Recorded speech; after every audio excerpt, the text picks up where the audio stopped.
गर्मीको मौसम सुरु भएसँगै चितवनका विभिन्न स्थान भरतपुर, नारायणघाट र नवलपरासी जिल्लाका विभिन्न स्थानहरूबाट 1-2 दिन गर्मी छल्न नजिकैको उचाइको स्थान पहाडतिर जान चाहनुहुन्छ भने नवलपुर जिल्लाको हुप्सेकोट गाविसमा रहेको रुद्रपुर धवादी उपयुक्त स्थान रहनेछ।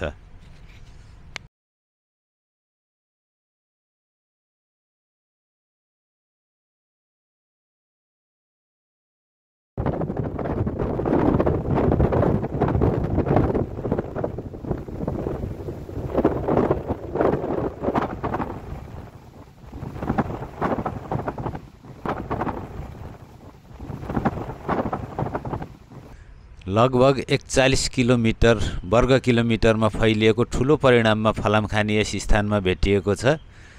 यहाँ स्थानीय पर्यटकहरू पिकनिक मनाउन, लोकल खसी, बोका, कुखुराको स्वाद लिन र रमाउन यस स्थानमा आउने गर्दछन्। सधैँ झैँ हाम्रो यात्रा सुरु हुँदैछ चितवनको भरतपुरबाट। भरतपुरको तापक्रम अहिले 40 डिग्री सेल्सियसको हाराहारीमा छ। धवादी जानको लागि चाहिँ हामी भरतपुरबाट पश्चिमतर्फ लाग्दैछौँ। नारायणी नदीले चितवन जिल्ला र सुस्ता पूर्व नवलपुर जिल्ला छुट्याउँदछ। वारीको चितवन जिल्लाको नारायणघाट बजार हो भने पारी नवलपुर जिल्लाको गैँडाकोट, वारी बागमती प्रदेश पर्दछ भने पारी गण्डकी प्रदेश। अब हामी नारायणी नदी तरेर पश्चिमतर्फ 24 किलोमिटर अगाडिको दलदले बजार पुग्नुपर्ने हुन्छ।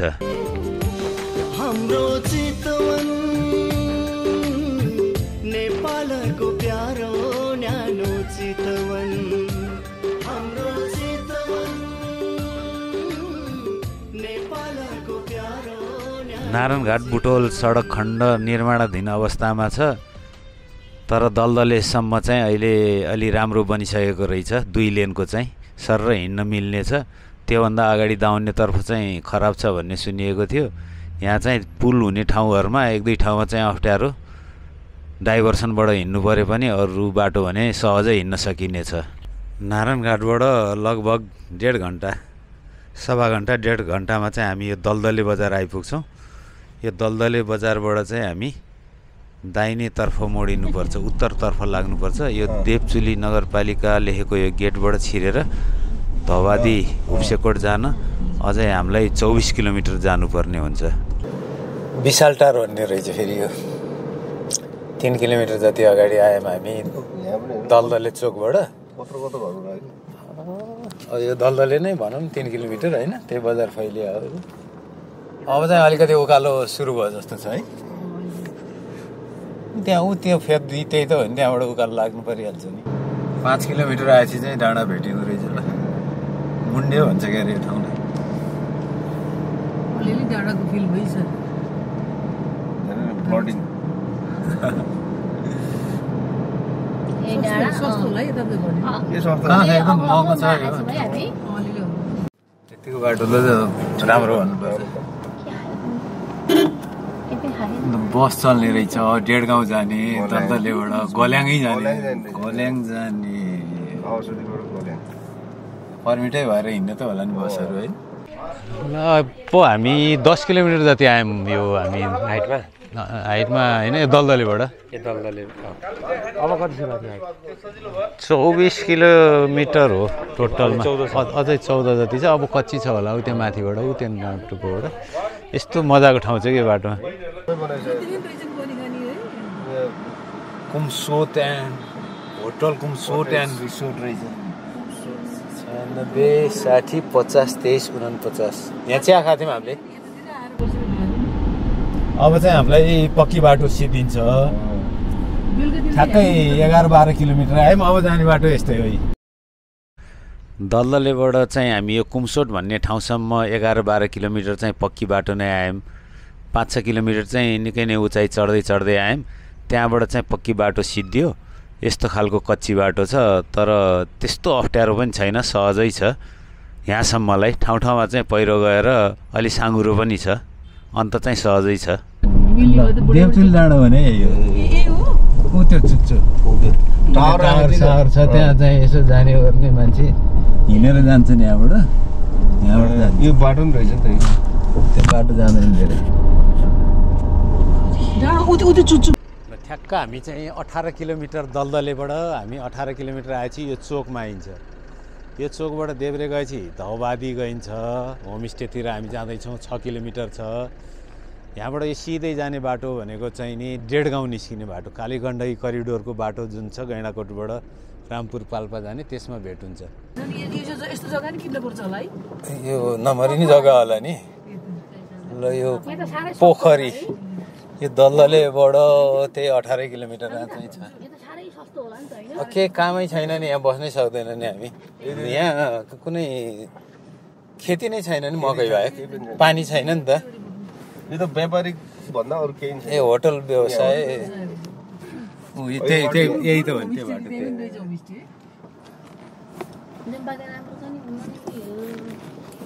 त्यस्तो सानो बच्चाले काम गरिरहेछ। मासु पाकिरहेको हुन्छ कि हामी गएर पकाउने हो। काट्दैछ भने चाहिँ ल यहाँको यातायात यस्तो चाहिँ यातायात सेवा पैसा कमाउँछ। ए गुरुङ होमस्टे 10 किमि उत्तर पश्चिम त्यही गुरुङ होमस्टे त्यही धौबादीमै छ। 10 किलोमिटर, यहाँबाट 6 किलोमिटर छ अब हाम्रो जाने ठाउँ। यो जीप चाहिँ यताबाट के गाविस भने हुप्सेकोट गाविस हो कि, हुप्सेकोट जाने गाडीहरू हो यो। यस्तोसँग आउँछ ल।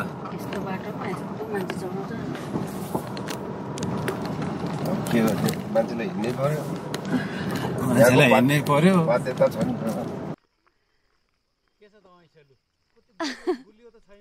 होइन गुलियो छ, मैले टिपेको चाहिँ गुलियो छ है।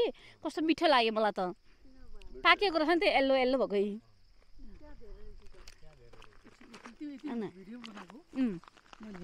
तिमीलाई मिठो लाग्यो? मिठो लाग्यो हो, मैले त पहिलोचोटि हो नि त यो ऐसुली भनेर चाहिँ टिपेर खाएको। कस्तो मिठो है दिदी?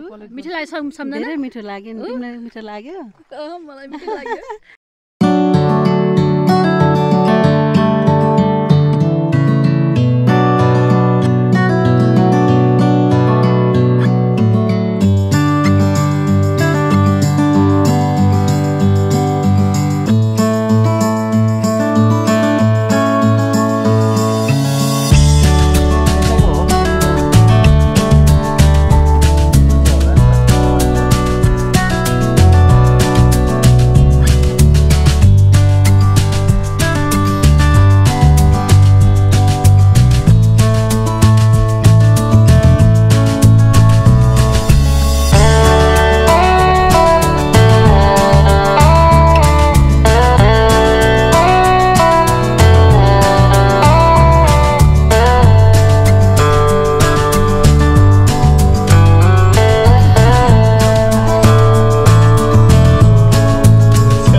हामी बस्नु लाग्यो हो होइन भने के गुरुङ होमस्टे यहाँबाट 4 किलोमिटर टाढा छ। उयो बाटोबाट जानुपर्छ अझै। यो त्यहाँ गएछ नि हाम्रो बाबु चाहिँ गयो होला। यहाँबाट माथि यहाँबाट तल छ अरे मतलब अझै अगाडि। बाबुले भने यही हो, त्यहाँ एउटा मात्र छ भनेको यही हो। यही हो। राम्रो छ नि दिएको, धेरै व्यवस्थित छ नि।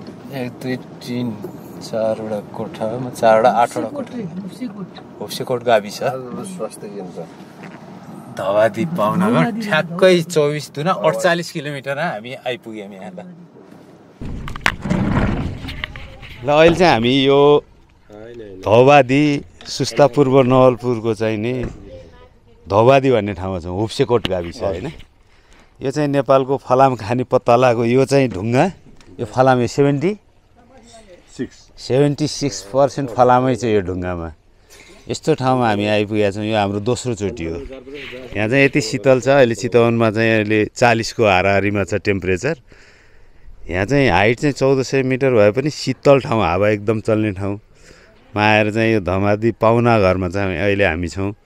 उहाँको प्रोपराइटर हुनुहुन्छ यहाँ बद्री भण्डारीजी। उहाँले भक्तपुरबाट आएर यहाँ गर्नुभएको। पहिलाचोटि नै आएको थियौँ।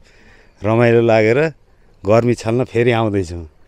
यो ठाउँ चाहिँ यस्तो विशेष ठाउँ छ कि सानो सानो डाँडाहरूको थुप्का थुप्का छ। अनि यहाँ त्यो बारी छ कि यो अमृतसरको खेती हुने ठाउँ रहेछ होइन। अनि अदुवा पनि हुन्छ, सुन्तला हुन्छ, गुराँस हुँदो रहेछ। अहिले ऐँसेलु काफल टन्नै हिँड्ने ट्रेल चाहिँ विशेष चिज चाहिँ त्यो बनाइदिएको छ कि हिँड्ने के पर्यटकलाई हिँड्न बनाएको यो। यहाँ आउने पर्यटक त्यहाँ चाहिँ त्यहाँबाट रुद्रपुर गढीसम्म। अनि यहाँको अरू विशेषता भनिदिनु, यहाँबाट हिमाल पनि देखिने रहेछ अहिले चाहिँ। यहाँको विशेषता भनेको यहाँको 3टा सिजन छ जो 3टा सिजनमा चाहिँ कस्तो भनेदेखि जस्तो फागुन चैत वैशाख जेठ हावा चलेर एकदम यहाँ चिसो ओसिएर गड्ने पर्छ। अनि असार साउन भदौ असोज पुरा एकदम हुस्सु लागेर केही देखिन्न त्यो छ। अनि कार्तिक मङ्सिर पुस माघ पुरा यहाँ माछा पुछ्ने हिमालदेखि लिएर सबै लाउनु अन्नपूर्ण सबै पुरा देखिन्छ। अनि यहाँबाट पाल्पा देखिन्छ यो रुद्रपुर गढी। यहाँ रुद्रसेन राजा चाहिँ पहिला बस्थ्यो। अनि उसको भाइ चित्रसेन चितवन बसेको हुँदा चितवन भएको हो टुक्रा। यो पहिला पाल्पा जिल्ला थियो, अहिले चाहिँ नवलपरासीबाट नवलपुर भयो।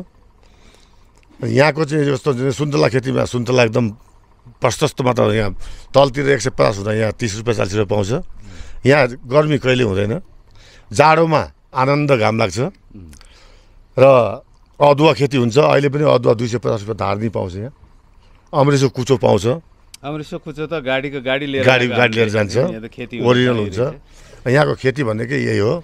अहिले पानी छैन, पानी भइसकेपछि अब यहाँ पानी ट्याङ्की बन्दैछ। पानी भइसकेपछि टमाटर काउली सबै पालुङ टिस्टुङ जस्तो यहाँ सबै यति हावा चल्छ। यहाँ विन्ड मिल नै छ कि हावाबाट बिजुली उत्पादन गर्ने, तर अहिले चाहिँ त्यो चालु हालतमा छैन। ठ्याक्कै भरतपुरबाट 48 किलोमिटरमा पुल्चोक नारायणघाटबाट यहाँ आइपुगिन्छ। पुल्चोकदेखिको अहिले बाटो पनि ठिक छ, यहाँ आउने माथि आउने बाटो पनि ठिक छ। यहाँ माथि आएपछि चाहिँ बेलुका बसेर ठ्याक्कै मचानबाट हेर्दा चाहिँ कावासती बजार चाहिँ तल झिलिमिली देखिँदो रहेछ। बोका 40 किलो छ, नलैजाउँ 40 किलो त के हुन्छ र गनाउँछ। गनाएको त बोका त मजा आउँछ नि पेटी बनाएर खाने होइन। पछि कहाँ छ तपाईँ कहाँ छ मगाइदिनु गाडी पछाडि खालिसकेको यो खाम न पहिला पछि कुरो 40 किलो त्यो बोका लैजाउँ न।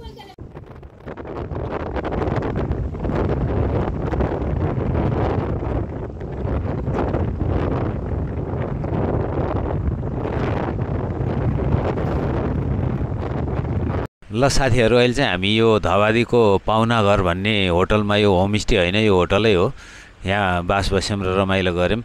यहाँबाट 4 किलोमिटर अगाडि चाहिँ गुरुङ होमस्टे भन्ने गुरुङ समुदायको होमस्टे पनि रहेछ। त्यहाँ चाहिँ गुरुङ सांस्कृतिक कार्यक्रमहरू हेर्नु पनि पाइने रहेछ। अरू खानेकुरा, लोकल खानेकुरा, लोकल खसी, लोकल कुखुराको मासुहरू, यताउता लोकल चिजहरू चाहिँ को स्वाद यहाँ लिन पाइने, यहाँ पनि त्यहाँ पनि जहाँ पनि लिन पाइहालिन्छ। यो ठाउँमा आएपछि यहाँ चाहिँ निकै रमाइलो गर्ने ठाउँहरू, नाचगान गर्ने, सबै गर्न पाइयो। अब गीत चाहिँ राख्नु मिलेन, कपिराइट नपरिन्छ कुन गीतमा चाहिँ नाचगान भइरहेछ त्यो चाहिँ आफै पत्ता लगाउनु होला। जुनसुकै मौसममा पनि आएर मजा लिन सकिने ठाउँ यो धवादीमा चाहिँ एकचोटि अवश्य आउनु होला।